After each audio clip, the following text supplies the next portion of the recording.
Hey friend, welcome to Milk and Honey with Lemon. The Bible says in Numbers 14:8, and if the Lord is pleased with us, he will bring us safely into that land and give it to us. It is a rich land flowing with milk and honey. On this podcast, we talk about stepping into that overflow that God has for us by becoming those ultimate Proverbs 31 women. Hey, I'm Lemon. I am just like you, sister friend. I knew God had something more in store for me, but I couldn't see a way out of the laundry piles. And frankly, I resented that Proverbs 31 woman. How was I going to live up to the hype? That is until I found out how to really step into becoming this Proverbs 31 woman through leadership development. In this podcast, you're going to find financial freedom, leadership growth, and motivation so you'll be able to do all the things God has called you to do with ease and really step into that land of milk and honey.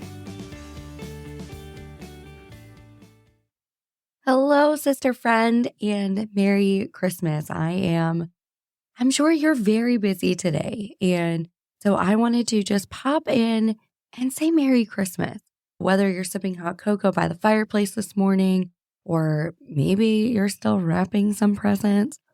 Goodness knows, I remember the first year Glenn and I were married, right before we got married. So our anniversary is actually on the 28th of December. And so it was the 24th, and my husband, single dad, I love him. And it was our first real Christmas together. And I just moved in because we were getting married in 3 days. And so I wanted to be there for Christmas and everything. And I stayed up. I will never forget our first Christmas together. So we had done all of our Christmas shopping and everything. And of course, it was so new and there was so much with us, planning to get married. There was a lot happening right before we got married. And we were last minute Christmas shoppers for sure for the family. And so we do the milk and cookies. We do all the things, right? All the toys are hidden in our bedroom. And so he's great. We can stay up. We can wrap together. It's going to be so fun. We'll put on a movie. And so him and I, we put on a movie. We got the fireplace going. It was all very lovely. My husband falls asleep, I want to say within 7 minutes of this movie starting. And so I sit there and wrap all of these Christmas presents for the kids. I put them under the tree. And I am a little extra when I wrap presents. I'm putting bells and ornaments and things on my presents, right? It's a little extra. I like doing it. So I do all of this. My husband, I wake him up. I tell him to go to bed.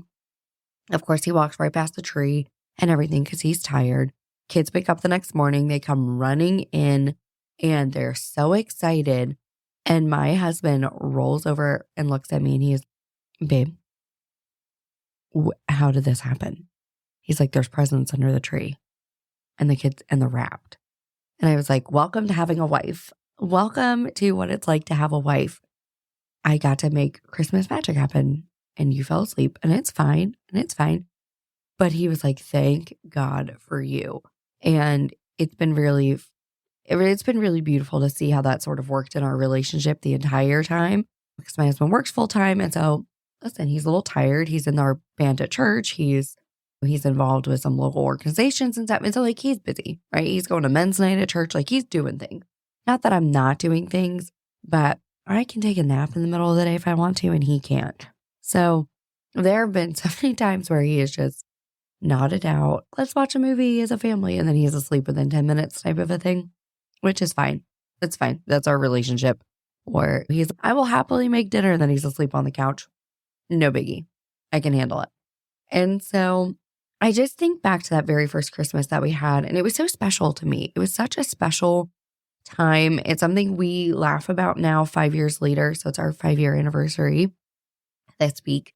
And it's just something we laugh about where we fumbled through things and we got it together. And it wasn't about the presents, right? It was really, we were so focused on the family and what it is we were doing. And our Christmas traditions have changed over the years. So our first year we were together, we had that awful Elf on the Shelf.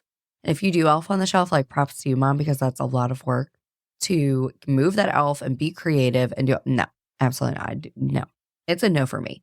So I switched to a few years ago. We switched to the Giving Manger. I want to say 3 years ago. That's a tradition. It starts on December 1st. There's a book and it comes with a sweet little manger. I'll link it in the show notes if you guys want to get it because it's probably on sale now that it's Christmas. Go get it for next year. But it comes with a sweet little wooden manger and a baby Jesus and a bunch of straw or hay. And the whole purpose is to embody more of who Jesus is. And so every time you do something to an act of kindness, anytime you exemplify some Christ-like attributes without being asked, that's the thing. It has to be natural. You put a piece of like straw or hay or whatever into this manger. And then on Christmas morning, baby Jesus has a nice soft bed to lay in when he arrives. And it's really sweet to see how, like, the first Christmas, the first thing the kids were looking at is the present.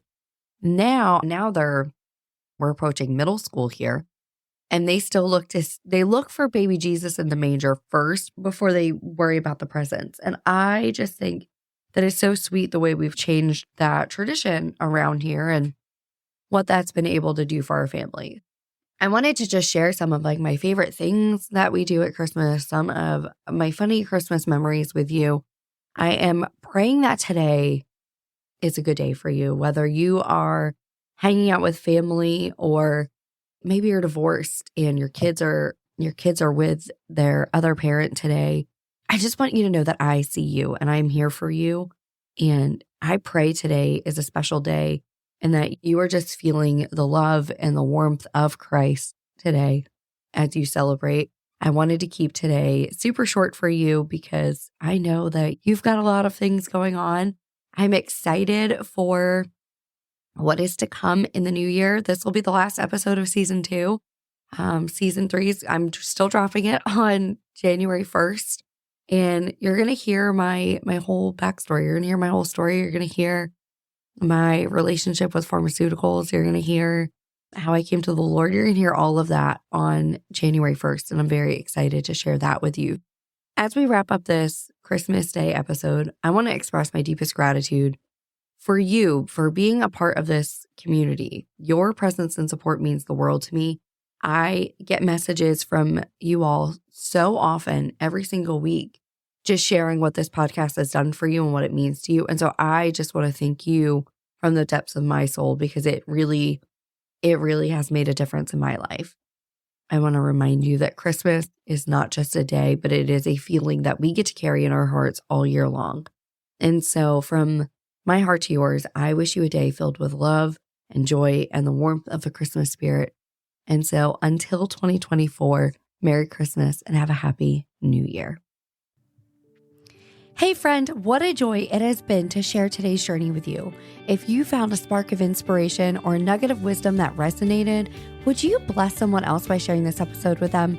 It could be the encouragement they need to step into their purpose and calling.